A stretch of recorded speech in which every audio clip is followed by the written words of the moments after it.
അൻവറിനെ അനുനയിപ്പിക്കാൻ P K. Kunhalikutty PV. അൻവറുമായി സംസാരിക്കുന്നു എന്നുള്ളതാണ് ഇപ്പോൾ സംഭവിച്ചുകൊണ്ടിരിക്കുന്നത്. അതോടൊപ്പം തന്നെ സോണിയാഗാന്ധിയുടെ വസതിയിൽ ദില്ലിയിൽ രാഹുൽ ഗാന്ധി, കെ.സി. വേണുഗോപാൽ കൂടിക്കാഴ്ച നടക്കുന്നു. അൻവർ ഇങ്ങനെ ഇടഞ്ഞു നിൽക്കുന്നത് അതത്ര നിസ്സാരമായി കാണേണ്ടതുണ്ടോ എന്ന ചോദ്യം കെ.സിയുടെ മനസ്സിലുണ്ടോ? അതടക്കം അറിയേണ്ടിയിരിക്കുന്നു. വി.എസ്. രഞ്ജിത്ത് നമുക്കൊപ്പമുണ്ട്.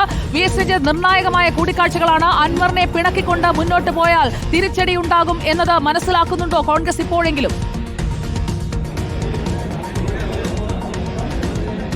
തീർച്ചയായിട്ടും പി വി അൻവർ പിണങ്ങി നിൽക്കുന്നതും പി വി അൻവർ ഒരു സ്വതന്ത്ര പരീക്ഷണത്തിന് വീണ്ടും മുതിരുന്നതൊക്കെ യു ഡി എഫിന് തിരിച്ചടിയാകുമെന്നുള്ള ബോധ്യം കോൺഗ്രസിനുണ്ട്, ലീഗിനുണ്ട്. അതുകൊണ്ട് തന്നെ ഇപ്പോൾ ലീഗിൻ്റെ ഭാഗത്തുനിന്ന് വളരെ നിർണായകമായൊരു നീക്കം നടക്കുന്നുണ്ട്. ഇപ്പോൾ ആരുടെ ഷൗക്കത്തിനെ സ്ഥാനാർത്ഥിയായി പ്രഖ്യാപിക്കുന്ന ഘട്ടത്തിൽ തന്നെ പി വി അൻവറിനെ അനുനയിപ്പിച്ച് കൂടെ നിർത്താൻ ഒരു എതിർസ്വരം, അതായത് ഇപ്പോൾ ഔദ്യോഗിക പ്രഖ്യാപനം വരാൻ ഒരു അരമണിക്കൂർ സമയം കൂടിയുണ്ട് എന്നാണ് മനസ്സിലാക്കാൻ സാധിക്കുന്നത്. ആ അരമണിക്കൂർ സമയത്തിനുള്ളിൽ തന്നെ പി വി അൻവറിനെ അനുനയിപ്പിക്കാൻ സാധിക്കുമോ എന്നൊരു നീക്കം ഇപ്പോൾ ലീഗിൻ്റെ ഭാഗത്തുണ്ടാവുന്നുണ്ട്. വളരെ പ്രധാനപ്പെട്ട ഒരു ഉപാധി പി വി അൻവറിൻ്റെ ഭാഗത്ത് മുന്നോട്ട് വെക്കാൻ സാധ്യതയുള്ളത് മുന്നണി പ്രവേശനം മാത്രമായിരിക്കും.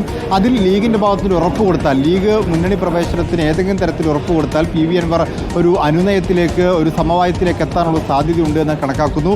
അപ്പോൾ അരടൻ ഷൗക്കത്തിൻ്റെ പേര് പ്രഖ്യാപിക്കുന്ന ഘട്ടത്തിൽ ഒരു എതിർസ്വരവും പി വി അൻവറിൻ്റെ ഭാഗത്ത് ഇല്ലാത്ത വിധത്തിൽ തന്നെ എല്ലാ ഊഹാപോഹങ്ങളായി അവസാനിക്കുന്ന രീതിയിൽ പി വി അൻവറിൻ്റെ ഒരു അനുനയത്തിലേക്കില്ല, പി വി അൻവറിനെ അനുനയിപ്പിക്കാനുള്ള നീക്കം ലീഗിൻ്റെ ഭാഗത്തുനിന്ന് വളരെ നിർണായകമായി ഉണ്ടാകുന്നു. പി.കെ. കുഞ്ഞാലിക്കുട്ടി പി വി അൻവറുമായി ഫോണിൽ സംസാരിക്കുന്നു എന്നുള്ളതാണ് നമുക്ക് മനസ്സിലാക്കാൻ സാധിക്കുന്നത്.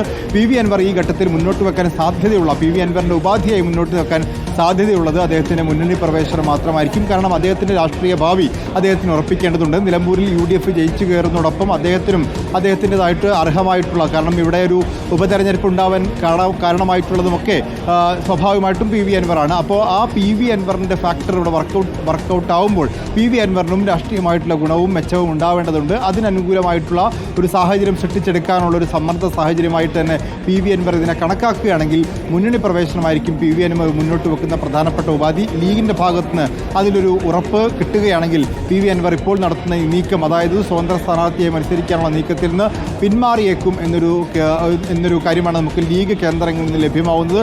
ലീഗിൻ്റെ മുതിർന്ന നേതാവായിട്ടുള്ള പി.കെ. കുഞ്ഞാലിക്കുട്ടി തന്നെ പി വി അൻവറുമായി സംസാരിക്കുന്നു എന്ന വിവരമാണ് നമുക്ക് ലഭിച്ചുകൊണ്ടിരിക്കുന്നത്. പി വി അൻവറിനെ മുന്നണിയിലേക്ക് എടുക്കാനും പി വി അൻവറിനെ യു ഡി എഫുമായി സഹകരിപ്പിക്കാനും ഒക്കെ നേരത്തെ തീരുമാനിക്കുകയും അതിന് ഒരു തുടക്കം കുറിക്കുകയും ചെയ്തിരുന്ന ലീഗാണ്. അത്തരത്തിൽ തുടക്കം കുറിച്ച ലീഗിന് പി വി അൻവറുമായി നല്ല രീതിയിൽ തന്നെ മുന്നോട്ട് പോകണം, മലപ്പുറത്ത് നേട്ടമുണ്ടാക്കാൻ പി വി അൻവറിന്റെ സാന്നിധ്യം കാത്തിരിക്കാം.